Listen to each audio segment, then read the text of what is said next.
بسم اللہ الرحمن الرحیم۔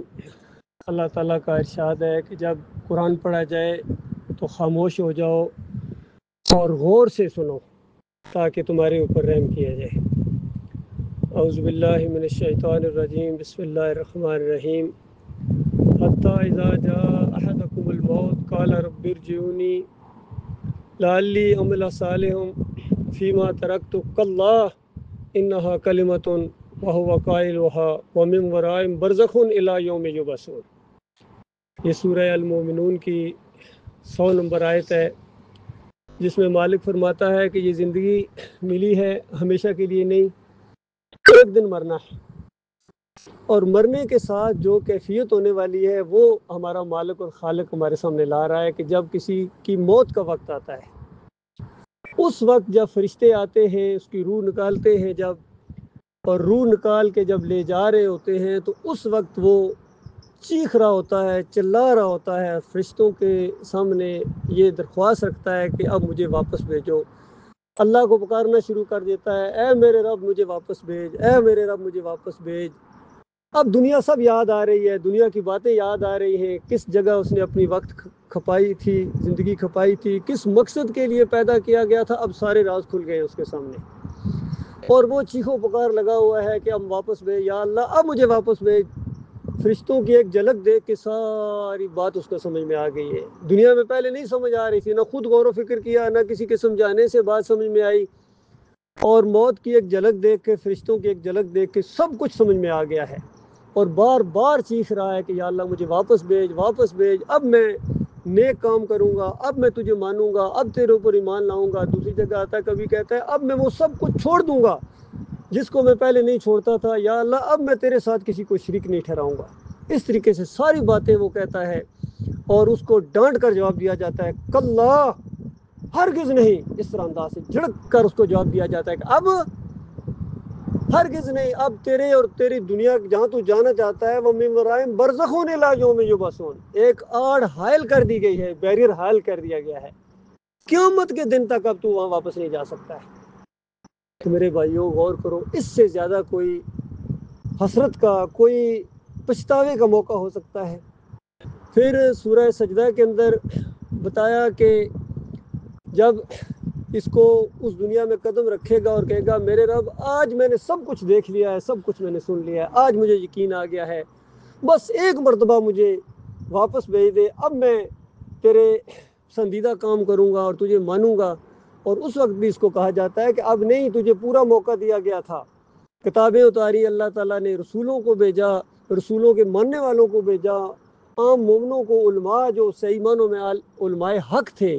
جو دنیا نہیں کماتے تھے، آخرت کے طلبگار تھے، اپنے مالک اور خالق کے وہ مخلص بندے تھے، انہوں نے بھی تمہیں بڑا سمجھایا، لیکن تیری سمجھ میں وہ بات نہیں۔ اب کہتا ہے مجھے سب کچھ سمجھ آ گیا ہے، اب تو ہمیشہ کی آگ کے اندر تجھے رہنا پڑے گا، اور یہ دنیا ہم نے بنائی اسی لیے تھی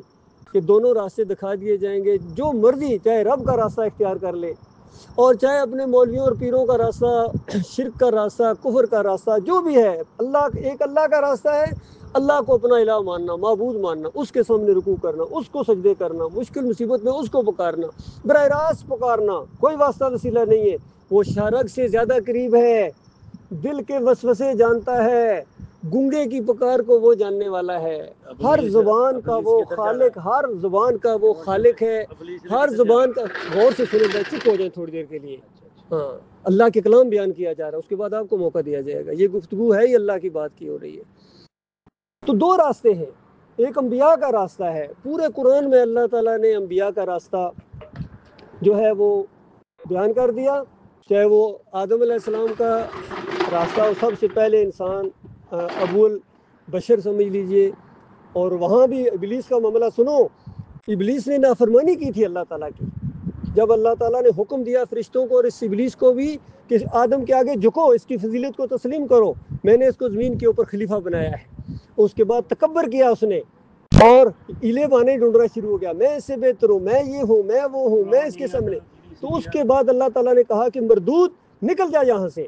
تو میرا حکم نہیں مانتا، یہاں حکم کا معاملہ ہے۔ تو آج دیکھیے ابلیس نے ایک حکم کو ٹھکرایا تو کس طرح مردود ہو گیا، تو ہم کتنے حکموں کو ٹھکرا رہے ہیں اللہ کے بندو، غور کرو۔ وہ مالک ہے، ملک ہے، اس نے وقت دیا ہوا ہے، چند دنوں کا یہ وقت ہے، جب ختم ہو جائے گا تو اس کے بعد وہ پچھتاوا ہوگا، ایسا شدید پچھتاوا ہوگا۔ آج بحثیں کر لو جو کر لیا، موقع دیا، اسی کا موقع دیا اس نے اللہ تعالیٰ نے۔ بڑی بڑی بحثیں کی ہیں لوگوں نے، انبیاء کے ساتھ بحثیں کرتے رہے، محمد صلی اللہ علیہ وسلم کے ساتھ تھوڑی بحثیں کی۔ قوم نوح کہتی ہے نوح تو نے جھگڑا کیا، ہم نے تمہارے ساتھ بحثیں کی بہت اب لیا وہ عذاب جو تو لانا چاہتا ہے۔ بتاؤ قوم کیا کر رہی تھی، جرم کیا تھا قوم کا؟ سورہ نوح پڑھو۔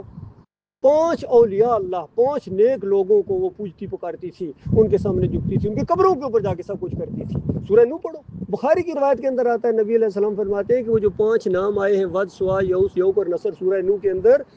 جو قوم کے لیڈر کہتے ہیں لوگوں ود، سوا، یعوث اور یعوق کو نہ چھوڑنا، یہ نوح تمہیں چھڑوا دے گا، اس طریقے سے نوح کی بات نہ ماننا۔ تو نبی علیہ السلام فرماتے ہیں وہ 5 جو تھے قوم نوح کے صالحین تھے، نیک بندے تھے، جب وہ مر گئے لوگ ان کی قبروں کے اوپر مجاور بن کر بیٹھ گئے۔ تو ان سے نوح علیہ السلام کہتے تھے ان کو مت پکارو، نیک لوگوں کے راستے پر چلو،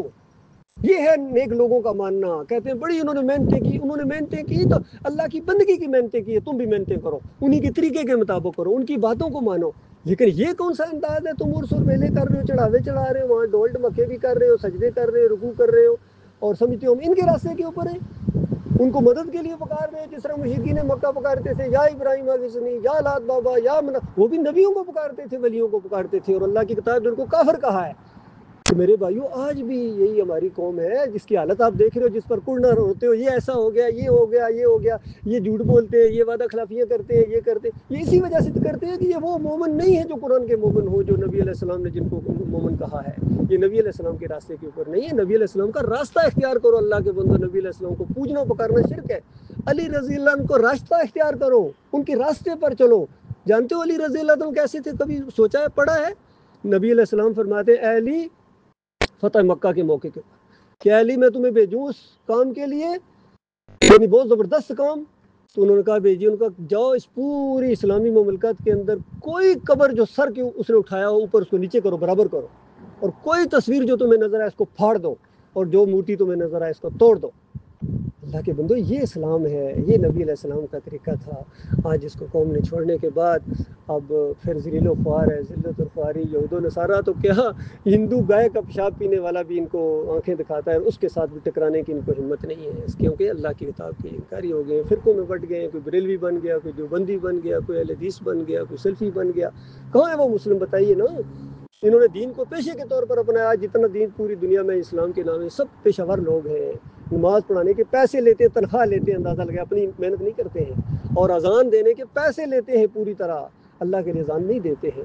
دین بیچے جا رہا ہے، دینداری کی بجائے دکانداری ہے۔ یہ بات تلخ ضرور ہے میرے بھائیو، یقین کیجئے، جب بھی میں بات کرتا ہوں قرآن و حدیث کی خالص بات کرتا ہوں، اس کے بعد اللہ ہدایت اللہ کے ہاتھ میں ہے، بندہ نہیں دے سکتا کسی کو۔ اور دونوں راستے اب آپ کے سامنے آ گئے ہیں، ایک اللہ والوں کا راستہ ہے اور ایک یہ دنیا داروں کا راستہ ہے، جس کا مرضی راستہ اختیار کر لے۔ لیکن یاد رکھنا، مرنے کے ساتھ اگر آج ایمان کی بات، توحید کی بات، رد شرک کی بات نہ مانی تو اس کے بعد ایسی آگ لگے گی، مرنے کے ساتھ ہی آگ میں چلے جائیں گے، چاہے پیچھے والے کرتے رہیں گے۔ اللہ تعالیٰ حضرت صاحب کو جنت الفردوس عطا فرمائے۔ جنت الفردوس کی کیا، عام جنت کی خوشبو تک نہیں پا سکیں گے جو شرک کرنے والے ہوتے ہیں۔ نبی علیہ السلام نے فرمایا ممات یشرک باللہ شیء دخل النار، جس نے شیء انتہائی آخری چیز کو کہتے ہیں، معمولی سا بھی جس نے شرک کیا، چاہے تعویذ گنڈے کا شرک ہے، پکاروں کا شرک ہے، نظر و نیازوں کا شرک ہے، عرس و میلوں کا، چادر، جو بھی شرک ہے، فرقہ بندی کا شرک ہے، جو بھی شرک ہے، اور اس کی موت آ گئی، مرنے کے ساتھ ہی وہ آگ میں چلا جاتا ہے۔ اللہ تعالیٰ اس کو خطرناک انجام سے اپنی پناہ میں رکھے۔ اور جو آیت میں نے آپ کے سامنے پڑھی تھی وہاں یہی ہے کہ یہ آخرت کا معاملہ، یہ برزخ کے اندر سب کچھ ہوتا ہے۔ نیک لوگوں کو وہاں یعنی جو شہید ہو جاتے ہیں اس راستے کے اندر، ان کو جنتوں کے اندر اڑتے ہیں، نہروں کے اوپر آتے جاتے ہیں، اور سونے اور چاندی کی قندیلوں کے اندر جو عرش الہی کے نیچے ہیں، بتاؤ اللہ کے بندو، عرش الہی کے نیچے اتنی خوبصورت جگہوں میں اللہ تعالیٰ ان کو رہائش دیتا ہے، کھاتے پیتے، ان کی بیویاں ہیں وہاں، ان کے نوکر ہیں، خدمت گزار ہیں، بیٹ مین ہیں ان کے، اور ان کی جوانی ایسی چڑھتی ہوئی جوانی، ایسی بہاریں جہاں کبھی خزاں نہیں آتی ہے اللہ کے بندو۔ اسی طرح انبیاء سارے جنتوں میں زندہ ہیں، یہاں دنیا میں نہیں آتے جاتے ہیں۔ دنیا میں اب آپ کی باری ہے، ان کی آزمائش کا وقت ختم ہو گیا، وہ پاس ہو کے چلے گئے اللہ کے پاس، اور جو ناکام ہو کے گئے وہ بھی وہاں پھنس گئے، وہاں جا کے وہ ادھر واپس نہیں آ سکتے ہیں۔ یہ سارا اوپر کا معاملہ ہے، برزخ کا معاملہ ہے، اور وہاں سے کوئی واپس نہیں آ سکتا، قیامت سے پہلے روح اس جسم میں واپس نہیں آ سکتی۔ یہ اللہ کی کتاب کا آخری فیصلہ ہے۔ اللہ تعالیٰ سے دعا ہے اپنے لیے بھی اور آپ کے لیے بھی کہ مالک وہ ایمان ہمیں سمجھ عطا فرمائے جو صحیح معنوں میں ایمان ہے، جس کو ہمارا مالک ایمان کہتا ہے، جس کو تمام انبیاء نے ایمان کہا ہے اور آخری نبی محمد صلی اللہ علیہ وسلم نے جس کا پرچار کیا ہے، صحابہ کرام نے جس کے لیے جانیں دی ہیں، ان کو جنت کی خوشخبریاں ملی ہیں دنیا میں بھی، اور اللہ تعالیٰ ان سے راضی ہوا ہے اور ان کے طریقے پر چلنے میں کامیابی ہے۔ اور ان کا طریقہ اگر آپ چھوڑو گے تو اس کے بعد جو مرضی کر لو، اگر ایمان کے اندر ذرہ برابر بھی شرک ہے، اگر تم تہجد گزار ہو، روزے دار ہو اور عمرہ اور حج ساری، اس کے بعد والدین کی خدمت، نمازیں جتنی مرضی پڑھو، تمہارے ماتھے پر ٹکے پڑ جائیں، تم تھک تھک کے حج اور عمرے کرو، مالک منہ پر دے مارے گا اگر ایک عقیدے کے اندر شرک رہ گیا۔ یاد رکھنا، یہ بڑی زبردست بات میں آپ کو بتا رہا ہوں۔ اللہ تعالیٰ غور و فکر کرنے کی توفیق عطا فرمائے۔